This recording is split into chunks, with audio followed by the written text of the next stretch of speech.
أمي قالت لي هي التتبيلة لجناحات الدجاج مستحيل ما تعشقيها، طيبة وسريعة ومكوناتها بكل بيت بتلاقيها، وإذا بدك على الفحم بتشويهم أو بفرن البيت بتساويها، ومن عندي متأكدة رح تعشقيها. أول خطوة الجناحات بتنطفيها وبتقطعيها، وللتتبيلة معلقة توم كبيرة ومعلقة شطة ودبس بندورة وعصير ليمونة بتضيفيهم، وربع كاسة زيت نباتي وربع كاسة لبن مع معلقة ملح، والبهارات مكتوبة تحت الفيديو حتلاقيها. وأهم مكون للتتبيلة بتضيفيها معلقة عسل كبيرة، والتتبيلة كلها مع بعضها خلطيها، فوق الجناحات نزليها، وليلة كاملة بالتتبيلة خليها، أو كم ساعة إذا بدك اتركيها، وبعدها بصينية الفرن بتصفيهم. اوعك التتبيلة تزيدي عليهم، على حالهم خليهم، وبالفرن على حرارة 200 شويهم، حطيهم بالرف الثاني من تحت وبالعافية.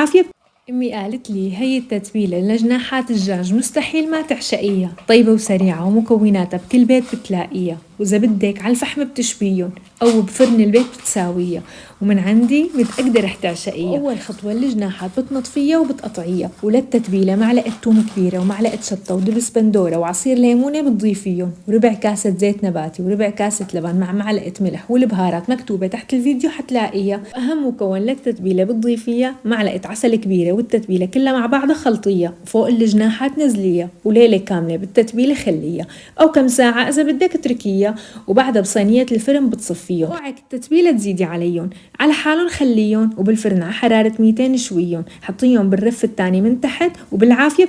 أمي قالت لي هي التتبيلة لجناحات الدجاج مستحيل ما تعشقيها، طيبة وسريعة ومكوناتها بكل بيت بتلاقيها، وإذا بدك على الفحم بتشويهم أو بفرن البيت بتساويها، ومن عندي متأكدة رح تعشقيها. أول خطوة الجناحات بتنطفيها وبتقطعيها، وللتتبيلة معلقة توم كبيرة ومعلقة شطة ودبس بندورة وعصير ليمونة بتضيفيهم، وربع كاسة زيت نباتي وربع كاسة لبن مع معلقة ملح، والبهارات مكتوبة تحت الفيديو حتلاقيها. أهم مكون للتتبيلة بتضيفيها معلقة عسل كبيرة، والتتبيلة كلها مع بعضها خلطيها، فوق الجناحات نزليها، وليلة كاملة بالتتبيلة خليها، أو كم ساعة إذا بدك اتركيها، وبعدها بصينية